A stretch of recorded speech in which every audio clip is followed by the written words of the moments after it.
stuff. Can you Start believe? sharing. I mean, we're at 67, 68 boxes. And you're probably not even anywhere near. Okay, Charles. Sounds like you're just getting started, Don. Yeah, that's what Well, I'm I'm talking thinking. about just the library. Just one room. I know. I'm just waiting until you start packing. Did those you pots admit and Dr. pans. Good?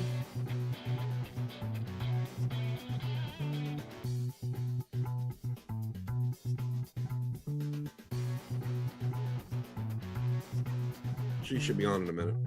She's waiting for us.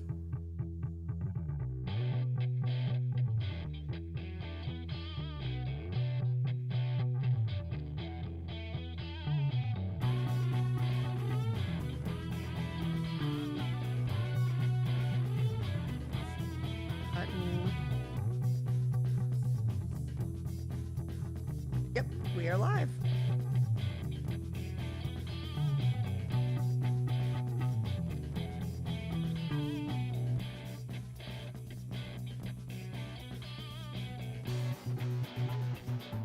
Did you see me type "Good morning, Kathy"? On what? Yes, I did. It's on. Yep. Okay. Just wanted to make sure I was connected into Restream. We are good. Do you have Dr. Good in? She's on. I just emailed her.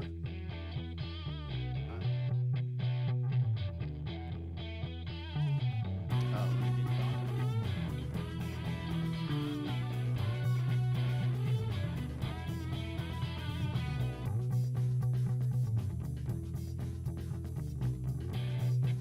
Have you all shared up, Don?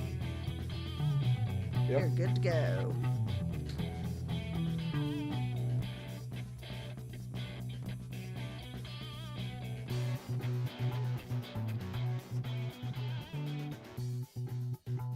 Live from VentureX Studios in Frisco, Texas. It's JP, Kathy, and the crew.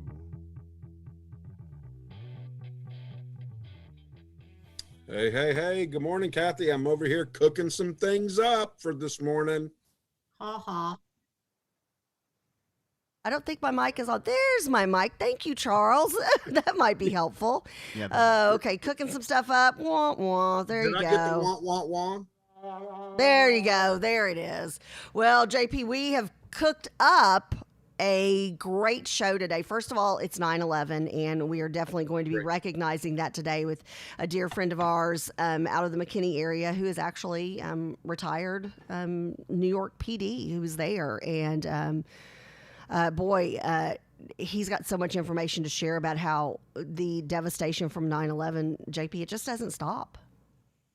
No, it doesn't stop. In the aftermath, years later, of family members that have passed away, that were in the midst of the Twin Clean Towers up when and they things were like down, that. Yep. and took on the ash and the smoke and all the chemicals that come from all of that. And we've lost so many of our first responders, Right. as a result. And Not we continue necessarily to. It's just we lost a lot when the heartbreaking. buildings fell, Right. but the aftermath of them going in and doing what they did, spending hours, they didn't want to leave. Right. You couldn't get them to No, God bless them. God trying bless to them. find somebody alive in the rubble, and not giving up. Right. And Gus was one of those. Gus has told his story before, and we're going to save it for 8 o'clock, but you definitely want to share this out. Stay Tell your tuned. Stay tuned friends today. all about it, to tune in today at 8 o'clock at least. Yep. And then we've got, they want us, if they're tuned in right now, they want to stay tuned in because we've got Dr. Good back on the show, and we're so happy to have her back, especially now, including my own son. Yesterday went back to a hybrid school. It's a lot different than I thought it would be.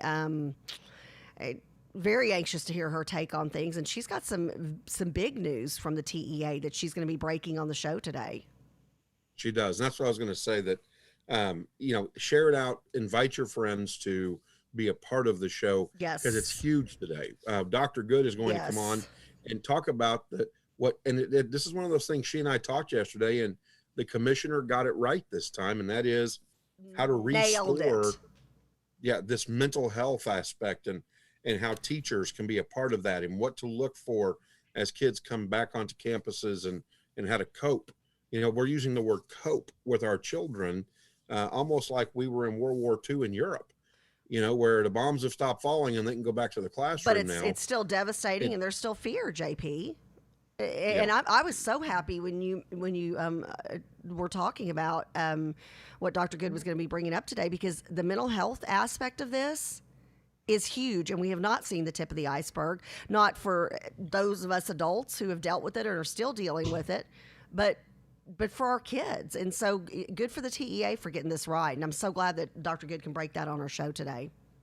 In fact, let's go ahead and bring Dr. Good on. Good morning, Dr. Good. Good morning. How are you? Good morning. Thank you. How are you? You look fantastic. Look at you. Look at Well, you, Dr. I rushed home from the gym. Now that you guys have all this fancy equipment, I can't sneak off to a corner in the gym and use my phone. I gotta run home and get the computer, going. So I love it that you still got your workout in. Anyways. Take it till you make it. So you had asked me yesterday to prepare my "Where Was I" story. Yes. I've been blessed, I guess, in the long run, to say that I have these stories. I was a first year principal at 9/11 in 2001. Oh, wow. I was in my second month of being a principal, and imagine I'm in the conference room, which is where I used to hang out, and I always had the TV going, and I saw the first tower go, and it's like, oh gosh, plane accidentally hit and then you see the second one, and you go, that can't be. My brain was saying, wait, how can you have two accidents? I was trying to compute that in my head, right? Because we've not had that kind of terrorism before. We weren't used to that. That was the beginning of getting used to that. So I started having parents come and want to check their kids out, because frankly, the Hispanic media can be just as bad as ours. And so they were telling parents that there were planes flying to Dallas to drop planes here. And they wanted to take their kids home and bunker, down there. And it's like, the school is the safest place for your kids right now. But no, so we had a lot to contend with. And it was a very scary day. In reflection now, Dr. Good, we're at 2020. First of all, as a senior in high school, I never thought 2020 would get here, from 1990, let alone, watching 9/11 and being a part of 9/11 and getting ready for work and going, this isn't happening. Have we remembered? Have we done a good enough job to stay on top of this and remember and understand the aftermath? Those are good questions. I think we've had a lot to distract us from that. If you think about it, it's a very politically correct way to put that, Dr. Good, if I might say so. We have had a lot as a society to handle since then. I almost think we lost our innocence that day. Yes. And right. Yes. So we're now having to look at violence in a more sophisticated way, always cautious about putting blame and before we have all the facts. We're just different people today. Yeah. Well, and we have that 24/7 access through social media, through our phones, to news, all kinds of news, anywhere at any time, that we didn't have. It was so different back on 9/11 when the towers came down, because unless you just happened to be on like a Good Morning America talk show, you didn't see that happening. And until somebody, like I had a friend from Austin call me and say, we're under attack. And she said, go turn on the news right now. I was upstairs in my home working. But nowadays you would have alerts on your phone out the wazoo. People would be texting you. People would be sending links. It's so different. So I think you're right, Dr. Good. We did lose our innocence, and it's almost like we continue to lose more innocence every single day that we're on social media. And COVID hasn't helped. When Right. COVID started hitting, I looked back, I was sort of reflecting. I thought, wow, here I lived through 9/11 as a first year principal. Now I'm a superintendent, and I'm living through COVID. Goodness gracious. And mental health, bringing it back to the mental health has never been more important than it is now. Never. Yes. Well, and the commissioner of TEA is addressing that. That's part of what happened in your meeting yesterday. Is that not right? Yes. Matter of fact, he has something called, where they've partnered with Texas Project Restore. And so what they've done is they've understood that the kids have issues, but so does staff, right? And so they have a video series that they are introducing. He introduced it yesterday, and there's videos that will train the teacher in handling his or her trauma, and then being able to handle the kids, right? Because how many times have you heard about you can't be a good parent until you handle your own issues, your own, issues that you had with your parents? And so the video series is understanding trauma and its impact, and then it goes on to understanding your experiences and building resilience. That's for the teacher. And then it's understanding your students' experiences.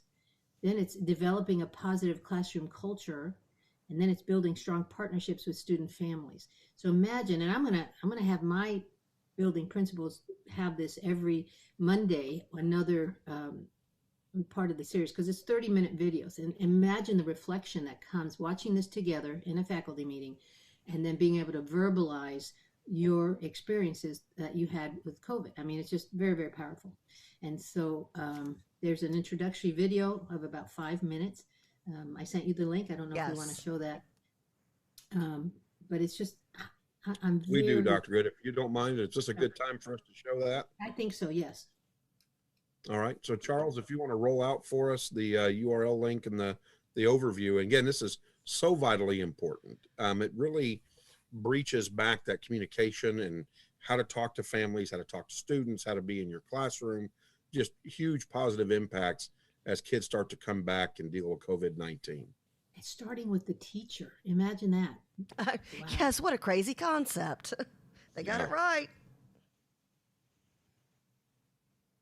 All right, here we go.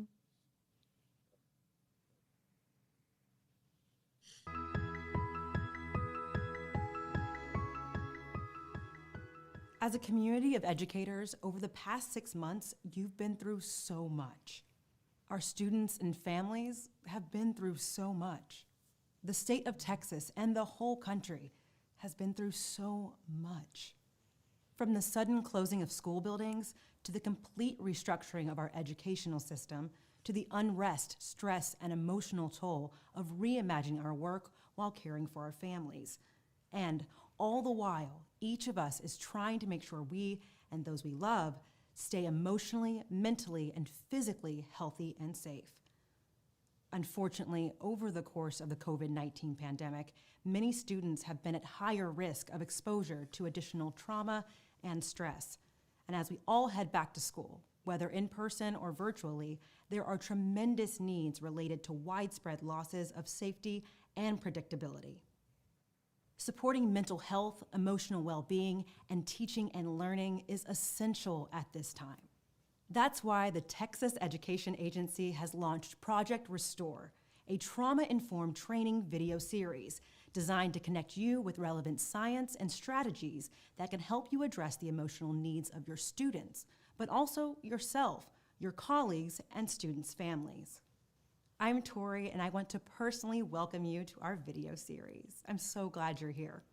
This brief introductory video is designed to orient you to what to expect from the series. Whether you have significant experience with trauma-informed training, or this is your first time learning about it, this series is for you. Whether you're a teacher, teaching assistant, paraprofessional, school leader, district leader, counselor, or any other school support staff, this series is for you. You can expect each video in our series to be inspiring, uplifting, and informative, providing you with the latest science from developmental psychology, attachment, neurobiology, and trauma. And while this video series has been made in direct response to the COVID-19 pandemic, this content is always relevant and applicable. So engage independently with colleagues or even with friends, starting now. And then come back to the videos as often as you want. especially during any transitions in the school year. Our goal is for you to walk away with a toolkit of resources and strategies for building strong relationships with students and their families, for creating positive virtual or in-person classroom environments, and for caring for yourself. Over the next 6 videos, we will learn the basics of trauma and stress and then do a deeper dive on how it impacts you and your students. Share strategies for building relationships and de-escalating students, building a strong classroom culture, and developing positive family partnerships. Here are some context and a few logistics that will help you make the most of this experience. Each video will have a narrator sharing empowering information, visuals such as animations to help break down the content, and reflective exercises for you to engage in. Each video is approximately 25 to 30 minutes, but can be extended depending on how long you take for each exercise. You will have the ability to pause the video at any time. Each video builds one upon the next, so we highly recommend that you watch them chronologically. We invite you to turn off other online distractions and bring your full attention to the learning. The material the videos cover might feel heavy at times. Take a break if you need one. And throughout the series, we will walk you through exercises to help alleviate the stress you might be feeling. One way to process what you're experiencing is through written reflection. Have a writing tool and some paper ready. Whenever you see this symbol, it is your invitation to reflect. The best learning happens when we tap into our own experiences, make sense of ideas, and apply them to our lives, which is why we'll be learning through discovery. This might feel a little different than other professional development or trainings because answers unfold as we move along the journey together. Stay open and stay curious. The learning and growth we are doing together takes time and will plant seeds that spark growth for a lifetime. There will be plenty of new content covered, but there is no need to pressure yourself to master or absorb everything immediately. Finally, starting with our next video, you will receive CPE credits through TEA at the end of each video. Before we go, we want to say thank you. Thank you for all you've done for your students, schools, and communities over the last several months, and for the work you will continue to do to support the achievement of our students during an incredibly challenging time. We hope that through Project Restore, you'll not only feel valued for the work you've done so far, but encouraged about the work that you will continue to do to facilitate resilience and growth in yourself, your colleagues, and your students in the wake of COVID-19. We're honored you're here. Let's get started. Love this. I love it. Awesome. Dr. Good, thank you so much for sharing that with us. Well, your audience is made up of people who, if they're not educators, they know educators. You know, they can get this to their own kids' teachers. You guys are a conduit to mental health help. And so thank you for letting me bring this to you. Absolutely. But I'm so excited that we have the ability to help our teachers and other staff members start processing this what's happened to them, and then being able to help kids with it as well. So that's very exciting. It really is. You know, if you think about it, we'll talk about the way times have changed.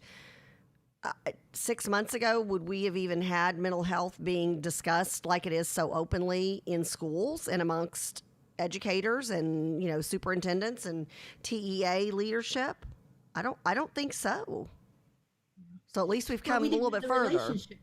Really, with the commissioner, we have a very different relationship with the commissioner. That's a good point. That's a very good point. So I guess he's gone to once a week from twice a week, but we hope really that he will even, I don't know when he'll ever go to once a month, but I think it would be very healthy for him to have over time, if we ever get to more normal school time, right, that he stay in contact with his superintendents in Texas. Agree. And so just to change the subject a little bit more, I'm curious, would you like to know how many PPEs the state of Texas have? You know, they have done some stuff for our mental health, but they've also done things to keep our kids and our staff healthy and safe from COVID. I've got the PPE numbers that came out yesterday. If you can believe this, the state has bought for adults 40 million masks. For students, 16 million masks. Adult reusable masks, 10 million. Student reusable masks, 4,970,000, so almost 5 million. For face shields, 773,000 face shields, 42,000 thermometers, and 619,000 gallons of hand sanitizer. And that has been sent out to the schools across Texas. That's amazing. Those are staggering numbers. It's a lot of hand sanitizer. It is. I could say, they even tell you how many pallets. That was 5,732 pallets of sanitizer. Altogether, all of this was 7,900, almost 8,000 pallets of PPE that were sent out across the state. I mean, it's been an amazing journey that we have had with our Texas Education Agency, who, we've always viewed as a little bit as a, try not to get their attention sort of thing. And now we're putting this journey together to keep kids and staff safe. And so my hope is that we are able to retain that relationship over time. It's one of those things, and I love, you've always got such a great attitude. When life gives you lemons, you make lemonade kind of a thing. You're very much, and that's why your staff at Legacy, at both of your campuses, were so resilient, and you have parents who are thrilled with the results, and you have educators who are happy educating because y'all rose to the occasion. And I think this is one of those, you said that out of COVID, and you said this, gosh, back in April, right when it started, you said that you now have new best practices as the superintendent and CEO that you will continue from now on. And so I love to see that this is possibly going to be a best practice that comes out of that. Is that communication with the TEA, commissioner? My hope is yes. That's one. The other is that we have now been having, we call them Zoom meetings, like we used to call Xeroxing, right? We actually don't use Zoom to do it, but to have Zoom meetings with not only our staff, but our parents in English and Spanish.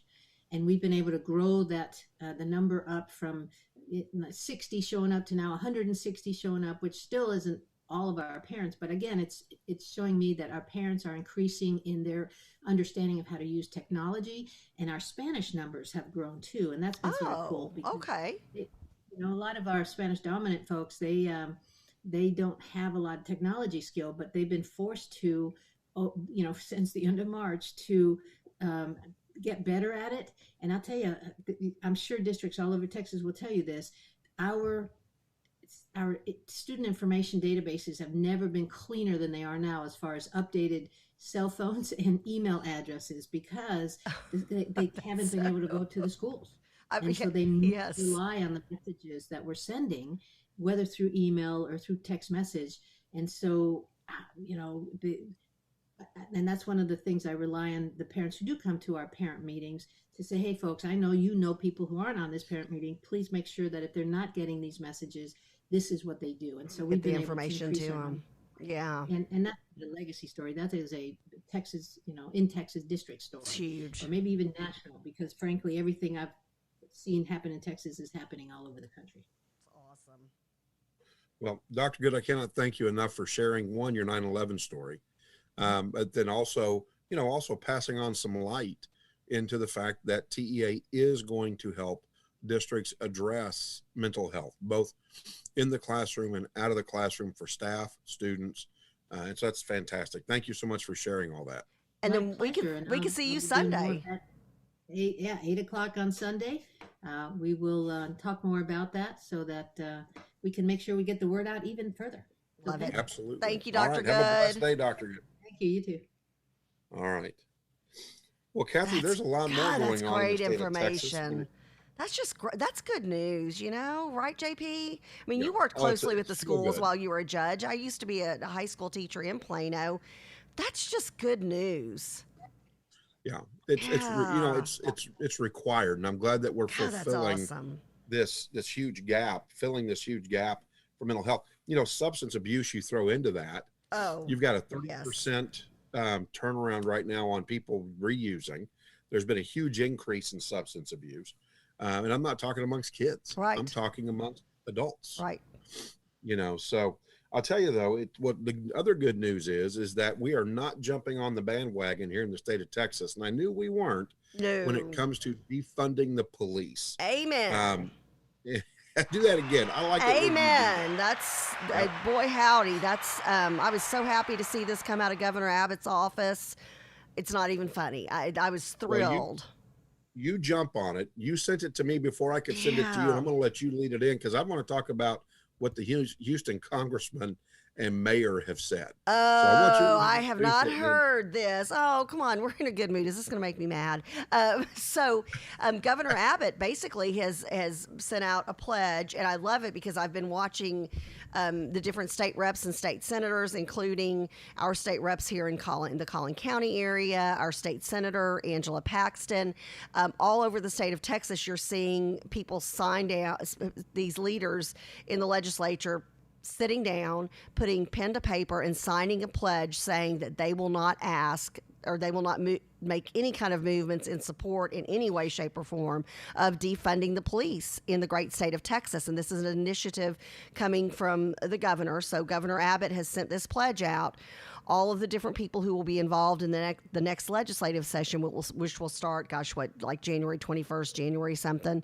Right. And they're all enthusiastically signing it, or at least the ones I've seen. Now, there may be some that aren't, but the ones that I've seen are enthusiastically signing it. Very happy to do so because, as you and I know, yes, I'm sure somebody from the other party will probably put some kind of legislation out there that will say something about defunding the police. But you and I know that it's those amendments to the other bills that might not have anything to do with police funding is where you can stick something in that can be very dangerous and very hurtful in the state of Texas. And so these reps and senators are signing off saying if it has anything to do with defunding the police and not supporting them, then we will not take part of it. We will not support any type of legislation. So I was thrilled to see this, and especially right before 9/11. There was a story that popped up on my news feed, and I guess the city of Austin was supposed to be doing some defunding the police or something, but somebody put up a billboard that said, "Enter at your own risk," about them defunding some of the police there. Yep. And I just thought that was crazy. Yeah, the city of Austin was one of the first, of course, to jump on the Democratic bandwagon. Of course, they're led by very liberal mayor and city council down there, which makes this even sweeter because Thursday, that's where Governor Abbott made his announcement, was with the Austin Police Association, and had the Austin Police Department, our police officers around him when he made that. And he's asking everybody in Texas, to get on your social media and put in hashtag Texas Back the Blue. And so we here at JP, Kathy, and the crew, we're going to ask you the exact same thing. Get on your social media, hashtag that, and let's support our men and women in blue as they hit the streets every day. Kathy, you invited me to be a part of Back the Blue page on Facebook. Yes. And how many officers do we see coming up dying? I know it's a fantastic page, and it's one of those that when an officer's name comes up, and they post pictures, of the officer with their family, with their friends, during their time of service, be it a long time of service as a police officer or some of these very young officers who are being killed in their first or second year on duty. And so I've just been. It's one of those pages that it breaks your heart to see that, but it also reminds us that the media is not necessarily getting it right. Well, the far left media is not getting it right when they just report certain things. Why aren't these men and women who risked their lives saving somebody else's life and they lost their life? They paid that ultimate price. JP, why aren't they being mentioned in the media? Why aren't we celebrating? And thanking them you're so rhetorical question because it's not going to be answered. No, it's not. So interestingly enough, of course, Biden and Texas Democrats such as State Representative Garnett Coleman out of Houston have come out and said that's idiotic. The GOP is misleading. We don't want to defund the police. Joe Biden says, I don't want to defund the police. I don't know where that's come from. Yes, I kid you not. That is the direct quote. Yes, Okay. and they go on to say, with the Houston mayor Sylvester Turner, who we know is absolutely not biased. Remember the GOP convention. I'm not even. If you have not, my mom taught me if you don't have anything nice to say, don't say anything at all. There you go. So he goes on to say, the quote is, "There is no definition for that," he said. "In Houston, we need more patrol officers. We've never had enough per capita. Do we need," and I would say on the state level too, "alternative forms of public safety? You're damn right we do. But that doesn't mean you have to take it away from police budgets." Really? Seriously? You gotta be kidding me. Okay, everybody coming back and trying to change the narrative, trying to change. You can't rewind things that are already out there. The Democrats are known for hopping on the bandwagon, and this is from the local level all the way up to their presidential and vice presidential candidates. They're all about the chaos. During their convention, JP, let's go back, and I know we're getting ready to have Gus come on, but just let's remember that, and I'm sorry, maybe I missed it. Was there one time when they mentioned all of the violence in our cities? Yeah. They didn't mention it at all, the entire convention. And then after our convention, after the Republican convention, then they started trying to talk about it. Too little, too late. Yeah. Well, and I guess my thing, Kathy, is this. My thing is that in Texas, you show me where even in the liberal city of Austin, where the citizens of Texas are going to want to defund police departments. Look at the city of Dallas. Last year, Kathy, we reported on over 100 murders in less than 6 months. And it took not alternative programming, but it took bringing in DPS troopers to come in to help get things back online and slow down the violence in Dallas. And so it's not a matter of defunding the police. There was an interesting quote that went out on Facebook, and then hopefully we've got Gus on and we'll go over to Gus, that said, do what? Are you talking to us? Oh, okay. Charles is always trying to tell us something low key behind the scene, and you and I always go, "Wait, what? What? We stop everything. Just text us." So just real quick, is that we don't need to necessarily worry about the training of the police. We need to retrain our children to learn to respect that when they say stop, you stop. Put your hands up. Put your hands up, and that comes from the sheriff out of Milwaukee. That talks about that. Agree.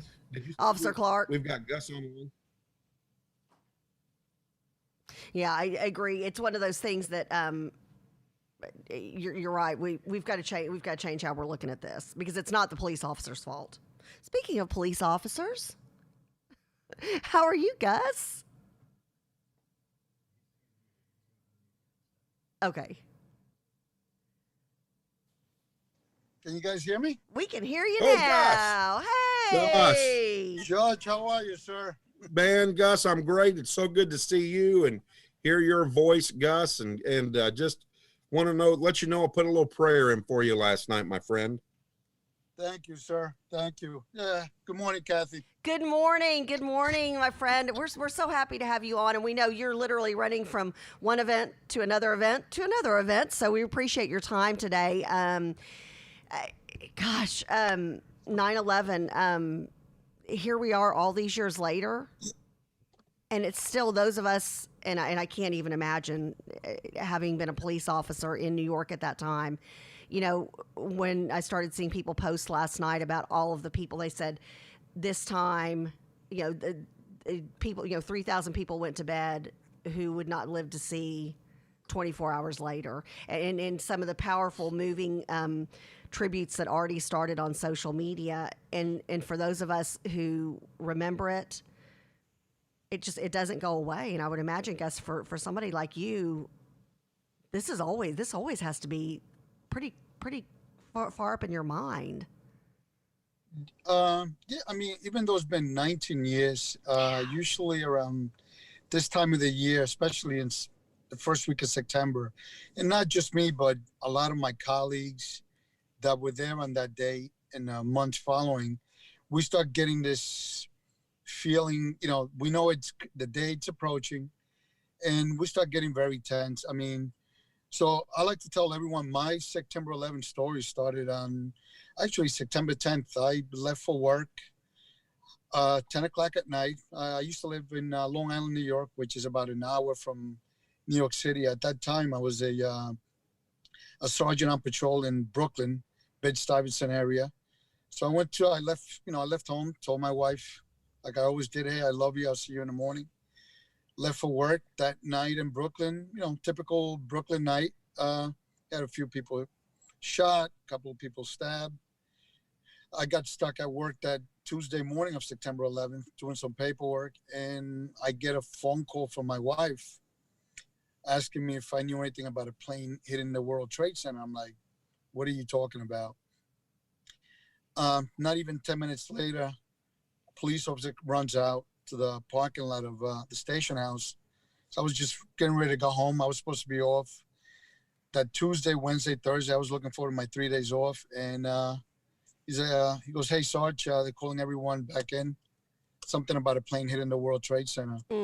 I got to, so I was working in Brooklyn at that time. I got to, by the time we got to Manhattan, where the towers were, that's when the second collapse, the second tower came down. I was there the rest of the day. A lot of people don't know it's around 4:30 in the afternoon, World Trade Center number 7. That came down. That was on fire all day. That building was about 45 stories high. Listen, I ran like everyone else, regrouped, got my cops, make sure they were okay. That was the main thing. That night at Ground Zero, it looked like a nuclear bomb went off. Fires everywhere. There was debris, and basically if you heard a sound, you started digging. And I mean, it's a way to describe it. Like I said, it's a nuclear bomb went off that night. So, Gus, we've talked about this for years, and I cannot thank you enough for always being willing to come back on, JP, Kathy, and the crew and share so people don't forget, because this is how we remember. And I know it hurts from way down deep inside. I can't relate to the hurt because I've never experienced anything like that. So I want to, first of all, thank you for sharing your story over and over again with us here on the show. Looking back now, are we remembering, Gus, or do we need to do more? Last year, so my kids go to live here in McKinney, and my daughter, at the time I didn't have kids. My daughter now, who's 17, she approached me even this morning when she was going to school. She was like, "Hey, I hope they talk about 9/11," and that's what a lot of the schools, which I'm very surprised even here in Texas. I know it happened in New York, Pennsylvania, Washington D.C., but this happened to this whole country. Everyone was affected. What a lot of people don't know, even here in Texas, is you had people from Texas that went to New York to help out. And I think it was about 500 of them. They're very sick from being exposed, from working at Ground Zero. So a lot of them they came back to Texas and they're very sick from it. So, I think we should start at the school level and letting these kids know. I mean, listen, there's a lot of retired NYPD, FDNY that live here in the great state of Texas. We would love to go out to the schools and share our stories. I mean, for us, it's like therapy. The more I speak about it, it makes it just helps me out with my, talking about it. So. Are we still taking care of those families, Gus, that did lose members of FD, NY and NYPD? Are we taking care of those? Yes. Oh yeah. No, it's so the NYPD, the FDNY, and also construction workers, also a lot of these companies. I mean, last night I was watching a program, Cantor Fitzgerald, who lost all their employees, 658 employees. Their CEO was on. They're still to this day. They're taking care of the families. So, like for myself, I'm part of, and a lot of the not just the police officers, firemen, also construction workers that were there at Ground Zero. We're part of it's called the World Trade Center Health Program. So basically, if you work, they came out with a study. If you have more than, I think it's 100 hours working at Ground Zero, you're gonna catch something. So I mean, myself, I got over 600 hours working both at Ground Zero and then there was a landfill out in Staten Island, Great Kills, where all that debris from Ground Zero was brought out there. I mean, and Ground Zero was, you know, it was, how can I explain it? It was, okay, that's where it happened. That's a huge grave. But all these people's remains ended up at that landfill. And that's how they, just a little quick story about the landfill in Staten Island. We spent about 14 hours just sifting with a metal rake looking for people's remains. And I mean, and we would separate them between their property and body parts. So that in itself, that's a whole other issue there. Well, and I was going to ask you guys on the mental health side, are they still providing mental health services and support? I know several officers who have still struggled today with the memory of being out there and putting in the number of hours that they've put in and the body parts and the screams and what they thought were screams, but it was really pipes hissing or metal moving or churning, Oh yeah, no, that's like I said, every 6 months I'm like I said, here locally, I go get, go speak to someone. We go get checked. I mean, right now so far I've been very fortunate, but since I've retired, man, I've lost over colleagues that I personally work with, both at Ground Zero, the landfill. Over 30 of them have passed away from lung cancer, thyroid, you name it. And their average age is like 51. So that's always in the back of my mind, like, hey, am I going to be next? But so far I've been good. I guess the Lord doesn't need me up there yet. You still got more work to do down here on the ground. And don't we all wish we had Gus's energy, JP? Absolutely.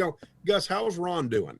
And I asked as a brother who was a part of all of that as well and is in Texas. How's he doing? So Ronnie is a new father. Oh, yes. He's recently had a baby. Him and his wife. They're doing great. Blessings. He's a sergeant now with Prosper PD. Wow. He couldn't get away from the law enforcement. Listen, even though I'm retired, they're still in my blood. I mean, when I'm driving around, I see, a local police officer on the side of the road. I usually slow down and I make sure they're okay. I'm never going to lose that. I mean, good for you. Especially the current situation, right. Everybody, it's like so anti-police, and they don't realize that, that thin blue line is what's keeping, this whole world sane. Right. This country, especially. Right. I have a brother-in-law that's a retired police officer, and I have to say that I really appreciate the service because it's a sacrificial type of a position. There are lots of stuff that you have to sacrifice, even with your family and your friends and just life in general. And I really do appreciate your service. We had a saying in the police department, and I'm sure it's even here in Texas. It's unless you're willing to pick up a badge and protect your city, I suggest you stop criticizing those who are, and be thankful for their sacrifice. Law enforcement, it's unless you've done it, people don't know how it is. I mean, the stress with the families, you're missing holidays, birth of your kid. Sometimes it's hard to explain. And I was going to ask you guys, will 9/11 this year have a different ring to it? And where I'm coming from, will we be able to heal some of what this country is going through as a result of a political motivation? and remind people how important that thin blue line and red line with the fire department, right?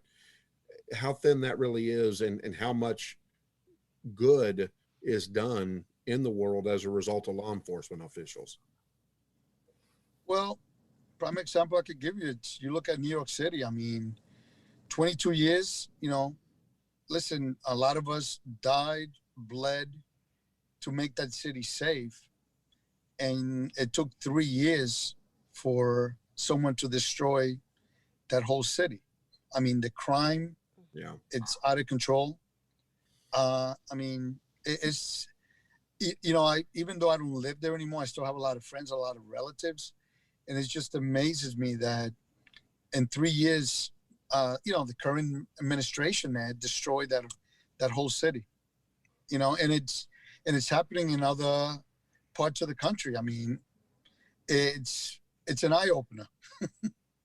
It's scary is what it is. It's absolutely scary, know?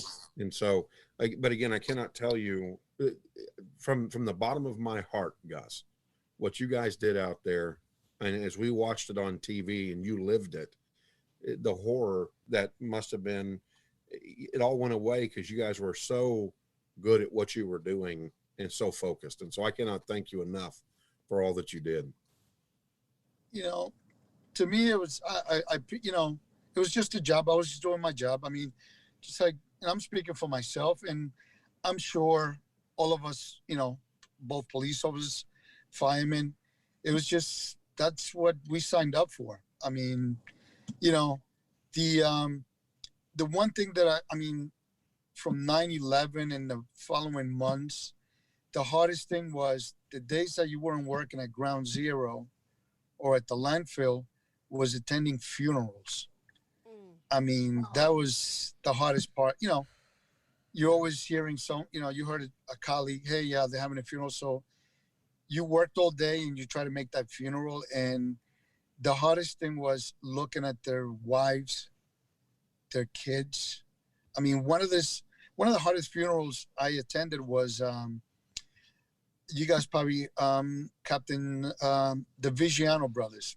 Yeah. One was a fireman, Joseph, and then John was a New York City police officer. I mean, that was the hardest funeral I went to. It was just, and then to see their dad, who was a retired fire captain, I mean, he lost both of his kids there.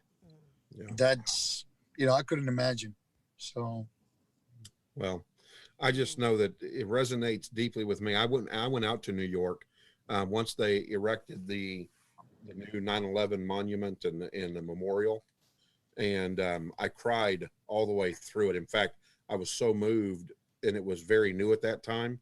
I even went on my own Facebook page while I was there and talked about it with tears, with everything you see and the sounds and the smells. I mean, it's all still right there. It's that's hallowed ground. I mean, people lost their lives there. I mean, listen, people were just going to work that day. I mean, you heard stories, someone missed the train or someone we're waiting for the elevator. I mean, there's so many stories. I mean, and one of the things was, once you came out of Ground Zero, there was a Canal Street was like the, I guess the border there. And you had to come out of there and you see the family standing there with pictures of their relatives, and ask, and they would come up to you and ask you, hey, have you seen my husband? Have you seen my son? And you didn't want to lie to these people because there was nothing down there. It was, the best way to explain it is you go home, you take your blender, you put a whole bunch of stuff in it, you mix it up. And that's what happened. I mean, when those buildings came down, it was just, everything was pulverized. Yeah. I mean, like I said, not too many remains were, I mean, it was just, and then to look at those people's faces standing there with the pictures of the relatives, that was, that, to this day, I think about it, it's hard, So, Gus, what do our kids need to do to keep this legacy going so we don't forget? Since, I mean, like today, I mean, it's, like I told my kids, hey, watch TV. It's because if we forget about it, it's going to happen again. especially now, the enemy knows that we're very vulnerable right now. This country's at a point where and this is like the right, if we're going to get attacked, this is the perfect time. Well, and these were innocent people, Gus, and this is something that I know we talked about, that these are people that just went to work. And I pulled up what was going around social media last night because I thought it was so important to remember these numbers. It says and this was as of last night, 19 years ago, 246 people went to sleep in preparation for their morning flights. 2,606 people went to sleep in preparation for work in the morning. 343 firefighters went to sleep in preparation for their morning shift. 60 police officers went to sleep in preparation for morning patrol. 8 paramedics went to sleep in preparation for the morning shift. And none of those people saw past 10 a.m. And a lot of those people didn't sign up to be part of law enforcement, part of the first responders. They were just going to work, and they were just innocent and had no training and had no idea. You're right. We can't ever forget.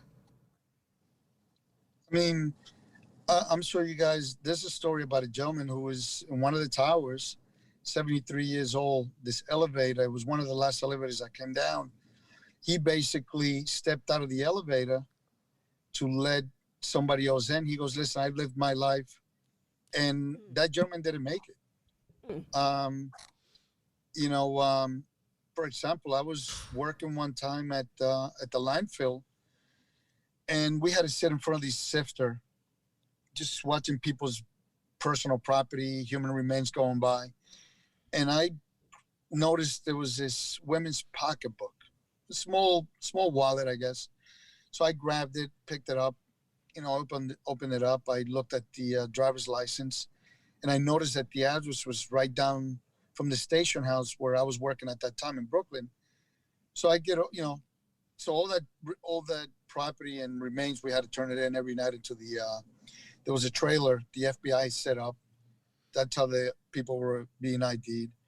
So that night I stopped by the station house, change, and I had to stop by that one address just to see if she made it.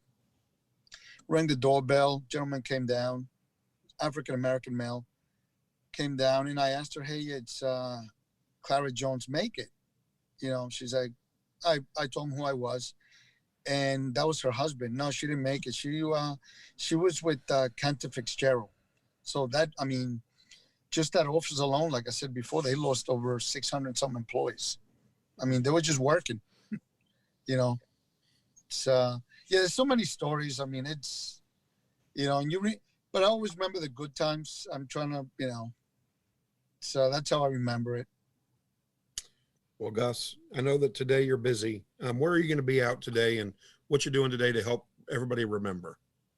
Well, here in McKinney, they're going to be doing a wreath laying ceremony due to the, this whole COVID thing. They kept it to a smaller size, but every year here in McKinney, Collin College does a day of remembrance along with Leadership McKinney.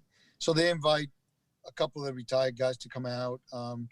For us, it's, believe it or not, I still fit into my uniform.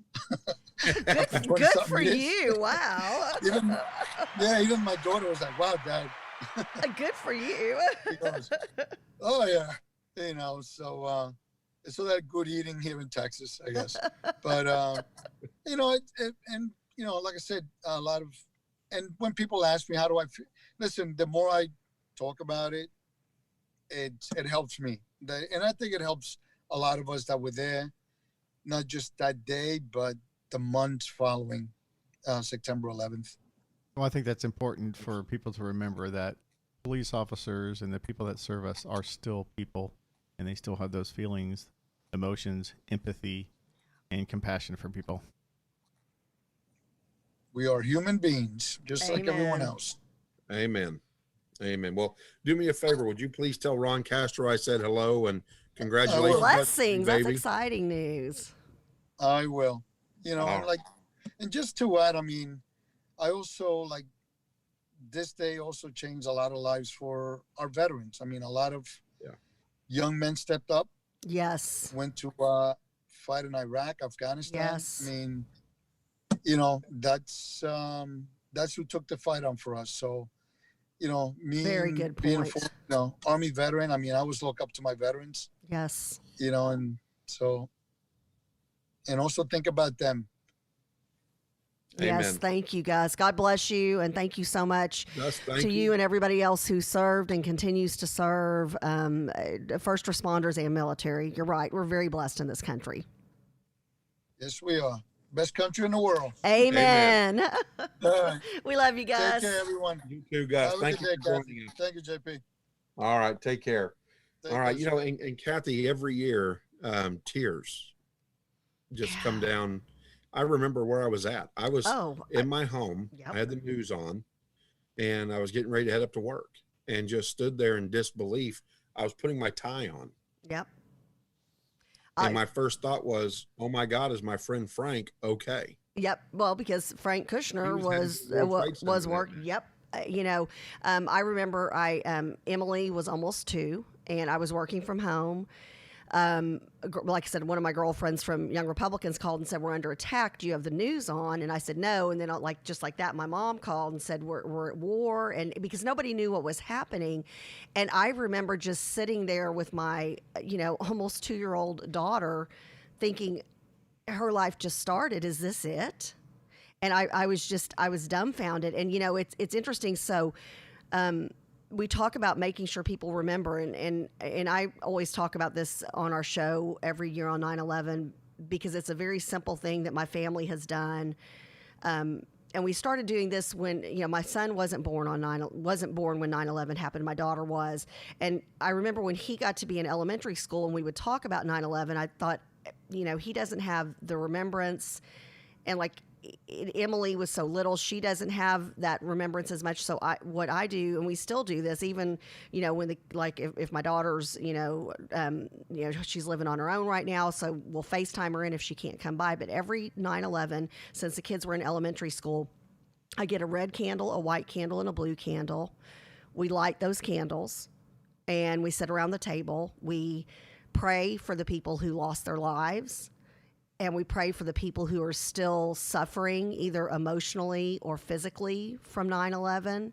We pray that something like this never happens to our country again. And then we finish off this little ceremony that we do amongst ourselves with Lee Greenwood's "God Bless the USA." And the kids know I get choked up. I can't ever get through the prayer. I can't even get through lighting the red, white, and blue candles. But I always want them to have some kind of a touchstone to remember that, especially since Emily was so young and CJ wasn't even born yet, because there are kids that my kids know that when my kids say something about, well, don't remember today's 9/11, they're like, well, what do you mean? Yeah. And that's frightening that there are families that aren't making sure their kids remember, or there are schools that aren't doing something or saying something or educating kids on 9/11, because you're right, like Gus said, if we forget, it happens again. Yeah. Well, and you can go to 911memorial.org. That's 911memorial.org. And I'm going to talk about what Kathy just mentioned. If your schools aren't doing anything, if you don't know where to go and look, go there.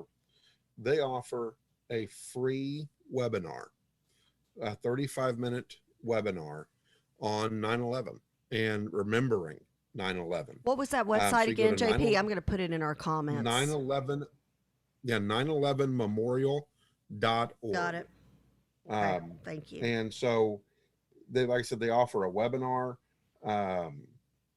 And so if you can go and you can download that for free and watch that. They're also doing a 19th anniversary commemoration. You can watch the live stream directly from 911memorial.org as well, to where you can be a part of the memorial and the commemoration of 9/11. And so would highly recommend that you do that as well.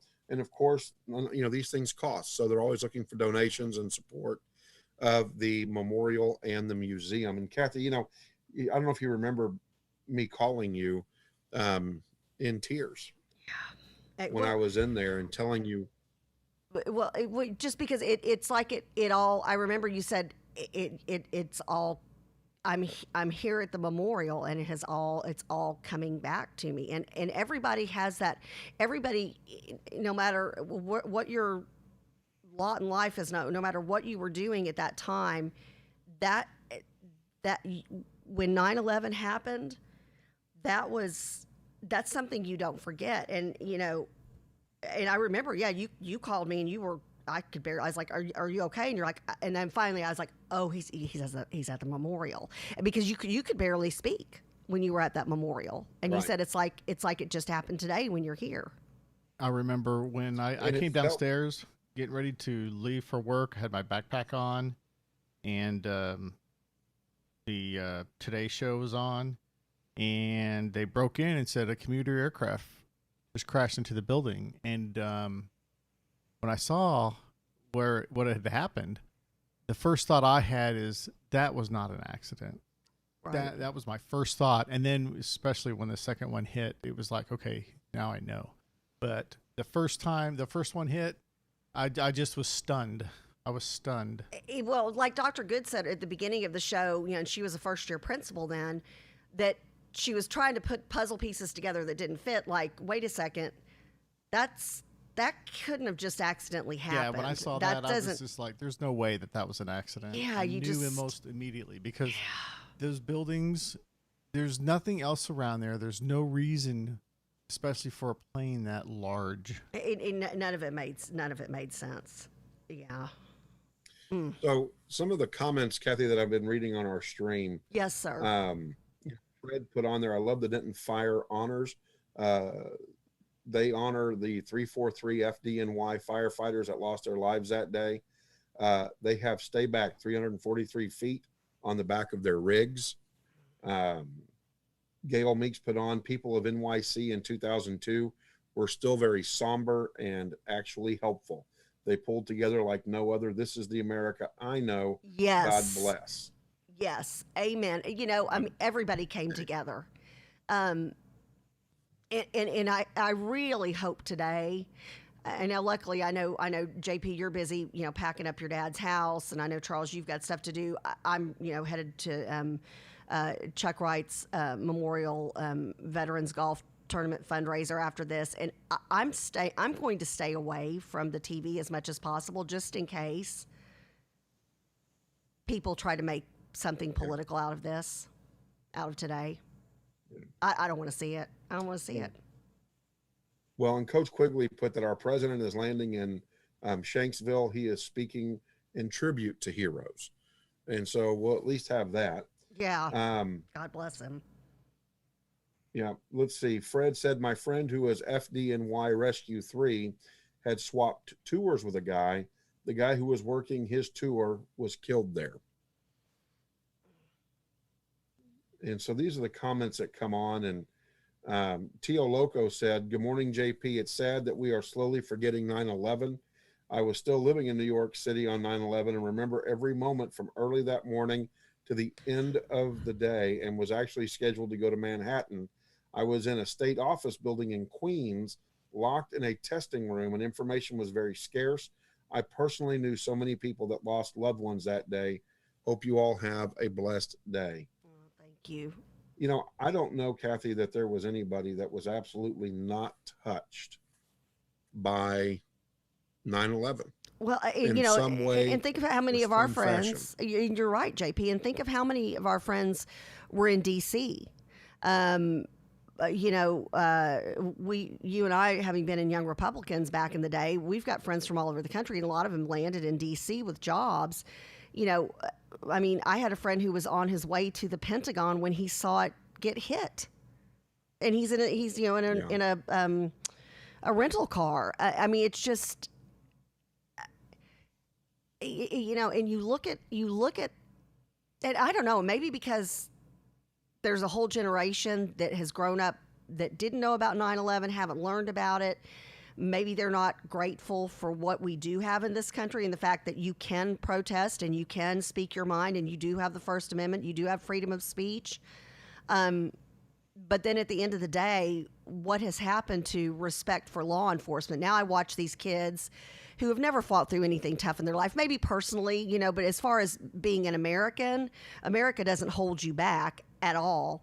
And they're spitting in the faces of police officers who are standing there trying to protect a church or a monument or a private sector business. And they're spitting in their face and they're screaming obscenities at them. Something's gone horribly wrong. Yeah. Oh, I agree. Absolutely agree. Gail Meeks goes on to say on our feed, my girlfriend was still sleeping. She had just had a baby. Her husband worked in the second tower. He called and left a goodbye message on the answering machine. Yeah. And Gail says the tears flow all day for her. Yeah. She says it's so hard. And she had another girlfriend who had a brother-in-law that works at the Pentagon. She didn't know for a day that he was okay because of all the phone lines down. Yeah. And yeah, that's, well, remember when we've talked to Frank about this on the show, he couldn't get calls incoming or outgoing. And again, this was, 19 years ago. So it was, cell service was very different then. And people were panicked because you couldn't get through to a loved one or a friend and they couldn't get through to you. Yeah. Well, it was like with Frank now. Today I leave Frank alone. Yes. He can't talk about it. Yep. Well, he lost friends. Yeah. And he was supposed to be there. He was running late. And I remember trying to get a hold of Frank and calling and calling and calling. Of course, everybody was pouring in phone calls into that city that morning. And I finally got a hold of his mom. And his mom said that Frank is okay. But the phone lines are so jammed up that we'll go through his mom instead of him. And so, yeah, it's a very difficult time, even 19 years later. Right. For people. Well, I mean, you're choking up. I'm choking up. Charles is choking up. And if you were an American and you saw that literally people just like us going to work here in an office building, that's all they were doing. They didn't, raise their hand and, pledge their life in the military or as a first responder. They were just going to work. And JP, something else that's starting to make the rounds on, at least on Facebook right now, is an image. And it has the times. It looks like, an alarm you would set on your iPhone. And it has 8:46 a.m. North Tower struck, 9:03 a.m. South Tower struck, 9:37 a.m. Pentagon struck, 9:59 a.m. South Tower collapses, 10:07 a.m. Flight 93 crashes in Pennsylvania, 10:28 a.m. North Tower collapses. And when you see those right after another, and this is like an image of somebody who's saying at that point in time they're going to stop and pray at those specific times today, which I think Charles had a great idea. We're going to end the show today with a moment of silence, and just put up the American flag, just so the crew, we can all remember this together and pray for those we lost and those who are still suffering together. I think that's a great idea, Charles. When you see those right in a row, JP, that's tough. Yes. I mean, the hits just kept coming. And I saw that image on Facebook last night, and it creates that very cold silence that can come over you. Yeah. And it resonates real deep inside, and it hurts. It's not fun, but not all life is always about fun. Sometimes it is remembering and not letting something like this go. Elizabeth goes on to say that both my sons, very young on 9/11, know the importance of 9/11. They know just from their parents how important it is to never forget. And it's our responsibility as parents to make sure that our kids never forget. And I see Chuck is putting up the website for 911memorial.org. Yes. Chuck, thank you for putting that up there. But again, they've got webinars on there for your kids and you and just your families. Even if you sit down, JP, and watch a few minutes of a news broadcast when my kids were old enough, we had them watch part of a documentary, and it was rough, but I wanted them at a younger age for that to kind of hit home. And I remember back when my grandmother was still alive, my mom and my grandmother would take the kids to a local police department or fire station to go out there, and they would count flags, because a lot of times the police departments and the fire stations put out a number of flags for the people that were lost. And, just very young, just making it. I remember taking my kids a few years ago. We took the kids to the little house across the street that's like a little, not a substation, but a little, it's part of the Plano Police Department. And on the big front porch, they have a huge piece of concrete and metal and some of the destruction that was left behind after 9/11. And I said, hey, I want y'all to go, and I want y'all to touch this, and I want y'all to see this, and I want you to know this was real, and this is what somebody who hates our country did to innocent people. Yeah. Well, and those pieces hold the energy. I'm telling you, when I was at the memorial, you could feel the energy of all of that. And it was something else. I want to share also, Catherine Gibb has come on. She says, I'm watching Fox News coverage of the ceremonies of 9/11, and I'm recording it because I want Hayden to watch it, as I am fairly sure this horrendous terrorist attack is not being taught in our schools. It is up to us to be sure our grandchildren know about this. We will never forget. God bless America. And so, yeah, I want to thank Catherine and she's for right. sharing. Thank you. Yeah. So, and in Lalani, she's come in and she has said, our kids sat and watched last night. We will never forget. Right. Well, and she comes from a family that was impacted, and she's from a law enforcement and military family. And I think especially for those who come from families who have had somebody serve in the military or somebody serve on the front line as law enforcement, I think something like this really hits home. And especially, I would imagine, if you have a spouse who's a police officer on 9/11, I think I'd run a little more paranoid than usual. Yeah. It's pretty sad, and we shouldn't have to be feeling that way. Chuck, do we have Dr. Dave yet? And thank you so much to the crew. Please put on there what you do to remember 9/11. Please, again, it can be just something really simple, but just never forget. And like Gus said, if we forget, it happens again. And I can't imagine our country making it through something like this right now. We were able to pull together. People put politics aside. People were just decent human beings. And the whole world came together for us, JP. Remember that in other countries, like at American embassies and different places in their country, they brought flowers and candles and crosses and things of that nature.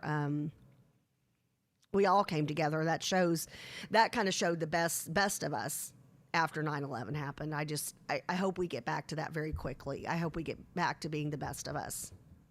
I hope we do as well. Fred also put on there, I'd flown out of LaGuardia Airport shortly after 9/11. The plane flew over ground zero. I had been there 3 days after it happened, helping dig out the FDNY command post. It was eerie. So I'll tell you, and again, I cannot thank the crew enough for sharing their personal stories and where they were at and what their friends may have gone through and how this has impacted them. And again, please continue to feel free to share this information. Go on our YouTube page, go to Linktree, and I know that Charles will put it up on the screen here in a little bit, and click on it and join us in any of our social media platforms and put your stories on there. Let us know how you remember. And because it's good. I think it's also good for the country to read how other people were impacted and what they were feeling, and to know that we were all in this together. That's for sure. We were all in this together. And like I said, Kathy, even the world began to embrace what we had gone through. Everybody's hearts went out. I mean, it showed, and something you and I have talked about for years on the show now, is that we're just losing our humanity. That was the best of humanity right after 9/11. All of not only Americans coming together, but worldwide people standing up and praying for us. Yeah. And we've got Dr. Davis going to be trying to come on. I know he's been super busy, but again, it's what you go back to and you look at where you were at and what you were doing, and then the aftermath of that. One of the things, Kathy, I did to try to make sure that we didn't forget is the Collin County Young Republicans. I was the president at the time, and we went out for, I want to say 5 or 6 years. Every year. And I hooked up my friend's barbecue pit. Yep. And we hosted a barbecue. Exactly. And we fed police officers and fire department all members day. Yeah. all day. Yep. They just would come by. I remember guys pulling up in the fire trucks and just grabbing a hot dog or a hamburger and hitting back to road. Yep. And so, and I remember we had multiple police departments that drove up to grab something to eat and go on. And again, it was our way of remembering and supporting the men and women in blue. And I don't know if it's the proper way, but since their trucks are red, I'm going to say the men and women in red, for what they do and how they serve every day.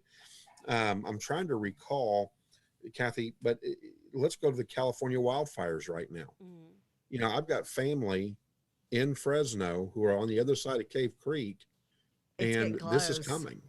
Well, and have you seen the pictures, JP, of the sky? It's orange. It looks like dusk all the time. It just that's frightening. That's frightening. Frightening, and I just feel like if the government would have taken care of what they should have taken care of with all of those taxpayer dollars that they receive, I just feel like those are tragedies that could have been avoided. We're talking about 9/11. That was a tragedy that we couldn't avoid. But gosh, it seems like, can you imagine? And it's getting closer and closer to where your family lives every year, being fearful of that every single year. Right. And because like you said, Fresno is the opening to the Sierra Nevadas. Right. That's the pathway to them. And you can see them all around the valley.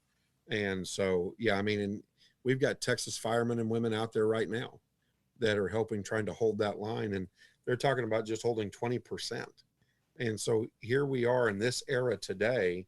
And yet the men and women of our first responder teams are still out there trying to protect and help preserve law in this country. Right. And so God bless all of them and all that they're doing to do that. And our part could be to not forget, to continue to remember and pass on the information.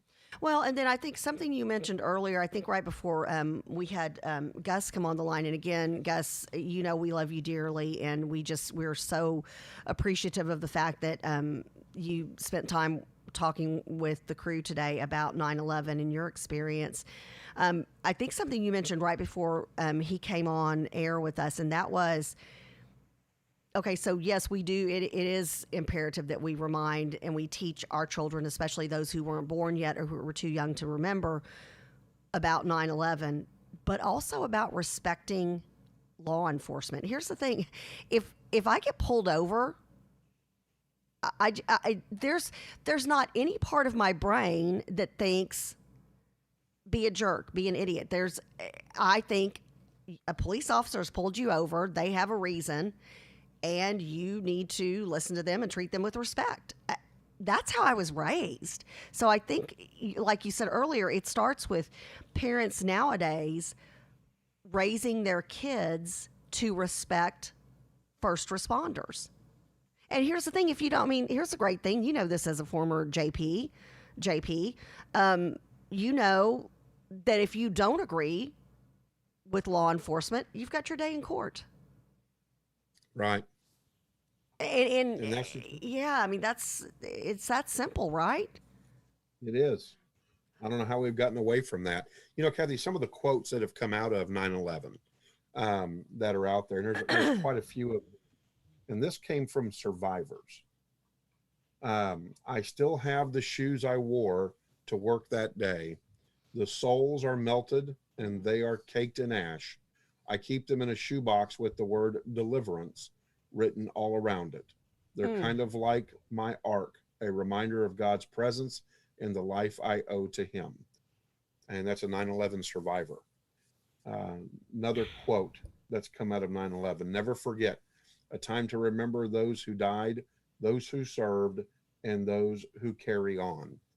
And to this point, and maybe it's coming later today, the mayor today in New York has yet to step out into the public and talk about 9/11. Please tell me you didn't just say that. Please tell me please tell me since we've been on the air, we've just missed it. I wish I could. Our crew members are chiming in and talking about how he has not made an appearance yet. Nowhere to be found, I think, is the word. Is it no, it's an hour later there than it Yeah, is it's in almost Texas. 10 o'clock Okay. in New York right now. Right. So it's about 4 minutes. What's that, Charles? About 4 minutes until the memorial of the falling. Maybe he's going to be out at a memorial and he's waiting. I just, we were all the way in Texas. And remember that day, JP, remember in Dallas, they shut down any of the high-storied, or, what's the word I'm looking for? The buildings in downtown Dallas that were higher level, multiple story buildings. God, Kathy, get that right. I remember, friends and family who are like, we've been let go of from work for the day, and just in case, because you didn't know. Well, and in Dallas being what a big metropolis, is Dallas next? Is Chicago next? Everybody was thinking, is LA on the path? Everybody was thinking for these big cities. Were there other devastating plans for our cities? And I know right away we shut down President Bush shut down air travel. And that's another thing. I remember like a couple of days after 9/11, remember how odd it was in Erie to not have any planes in the sky, and it was so quiet.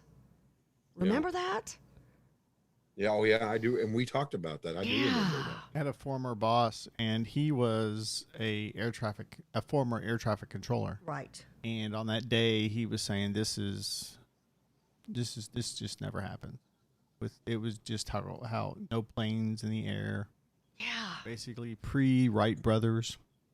Yeah, I mean, it's something none of us had experienced, because there's always some kind of noise in the sky. There's always a plane flying by somewhere when you look up. And then occasionally you'd see the military planes. Yes. And then you kind of got nervous, like, oh gosh, is something else coming? Because we just didn't know. I remember there being just such an unknown feeling of fear. And it was one of those things, all you could do was pray and just, ask God for grace, because we just didn't know, was there something else planned? If they were able to do this, if these terrorists, and they are terrorists, y'all, if you don't agree, you just might want to turn off the feed. But these are terrorists who hate our country because we are free. And we didn't know if they were able to pull this off, what else was waiting for us around the corner. Yeah, absolutely. This quote here, I don't know if you remember this. We will remember every rescuer who died in honor. We will remember every family that lives in grief. We will remember. Yes. George Bush. Yep. And I tell you what, no matter what you think of his presidency, he handled 9/11 beautifully. I thought he did such an amazing job. He was meant to be president at that time because he was able to handle that and navigate that just so incredibly. Remember that image of him. He was at an elementary school reading books to kids, and somebody came in and whispered, like Secret Service or somebody came in and whispered in his ear, and the look on his face is all consuming. It's just, you can just tell the magnitude of what had happened. Him finding out at that moment. All right, about 10 seconds. I'm going to go quiet for about a minute, and then we can continue afterwards. for this at 8:59 Central Time. Well, or JP, or do we leave it with the memorial? I think so. I think All we right, leave it so right there. so we'll say our goodbyes. Everybody have a blessed week, and please Have a hug blessed those weekend. that you love. Love you, JP. Love you, Charles. Love you to the you, crew.